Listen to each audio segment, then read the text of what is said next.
بسم اللہ الرحمن الرحیم۔ معزز سامعین کرام، شب برات کی آمد ہے، اس حوالے سے آپ بھی کچھ سماعت فرمائیے۔ اللہ تعالیٰ نے اپنے محبوب نبی کریم رؤوف الرحیم صلی اللہ تعالیٰ علیہ وآلہ وسلم کے صدقہ میں ہم گناہ گاروں کو بے شمار نعمتیں عطا فرمائی ہیں۔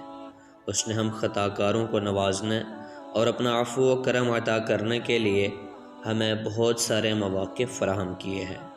کئی دن اور کئی راتیں مخصوص فرما دی ہیں جن میں اس کے وجود جود و کرم کے بادل موسلا دھار برستے ہیں اور امت مسلمہ کی بخشش اور نجات کا سامان ہے۔ ان مواقع میں ایک پر نور اور عظیم موقع شب برات کا ہے۔ یوں تو سارا ماہ شعبان ہی برکتوں کا حامل ہے، جیسا کہ حدیث پاک میں ہے، جب ماہ رجب شروع ہوتا ہے تو اللہ کے پیارے رسول صلی اللہ تعالیٰ علیہ وآلہ وسلم یوں دعا فرماتے: اللہم بارک لنا فی رجب و شعبان و بلغنا رمضان۔ اے اللہ، ہمارے لیے رجب اور شعبان میں برکت پیدا فرما اور ہمیں خیر و برکت کے ساتھ ماہ رمضان تک پہنچا دے۔ میرے آقا صلی اللہ تعالیٰ علیہ وآلہ وسلم جو بھی اپنے خالق و مالک سے مانگتے ہیں، اللہ تعالیٰ انہیں عطا فرماتا ہے۔ اس دعا سے ثابت ہوا کہ اللہ تعالیٰ نے شعبان کو برکتوں سے مالا مال کر دیا ہے، کیونکہ میرے حضور صلی اللہ تعالیٰ علیہ وآلہ وسلم نے اس میں برکتوں کی دعا مانگی ہے اور اللہ تعالیٰ نے اپنے محبوب کی دعا کو قبول فرما لیا ہے۔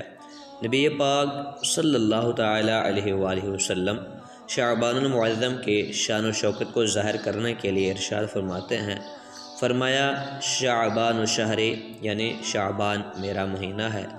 غلاموں اور دیوانوں کو اسے بڑی اور نسبت کیا ہو سکتی ہے کہ سرکار دو عالم صلی اللہ تعالیٰ علیہ وآلہ وسلم نے اس ماہ کو اپنا مہینہ قرار دیا ہے، اور حالانکہ اصول تو یہ ہے، کل منسوب الی محبوب محبوب، محبوب کی ہر چیز ہی محبوب ہوتی ہے، لہٰذا یہ مہینہ خدا کا بھی پیارا، مصطفیٰ کا بھی پیارا، اور اس وجہ سے ہم غلاموں کو بھی اس سے پیار ہو گیا ہے، کیونکہ ہم ہیں امتی اپنے رسول کریم کے، ہم ہیں امتی اپنے رسول کریم کے، جو ہیں انہیں پسند وہ ہے ہمیں پسند۔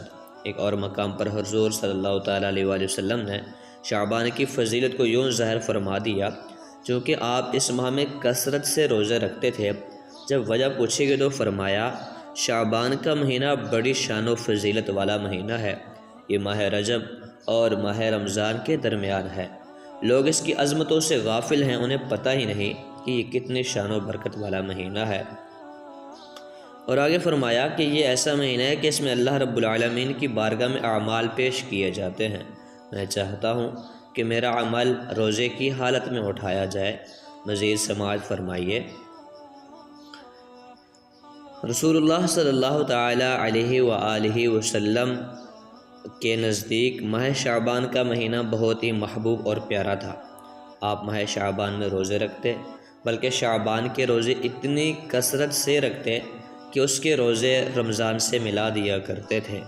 معلوم ہوا کہ محبوب رب کائنات صلی اللہ تعالیٰ علیہ وآلہ وسلم کو یہ ماہ مبارک اس قدر محبوب تھا کہ آپ کبھی تو اسے اپنا مہینہ کہہ کے پکارتے ہیں، کبھی اس کی برکتوں کے لیے خصوصی دعا فرماتے ہیں، کبھی اس ماہ معظم کے مسلسل روزے رکھ کر امت کو اس کی عظمتوں اور برکتوں سے آشنا کرتے ہیں، تاکہ آپ کی امت اس میں زیادہ سے زیادہ ذکر اور فکر اور عبادت اور ریاضت اور صوم و صلات کا اہتمام کر سکے۔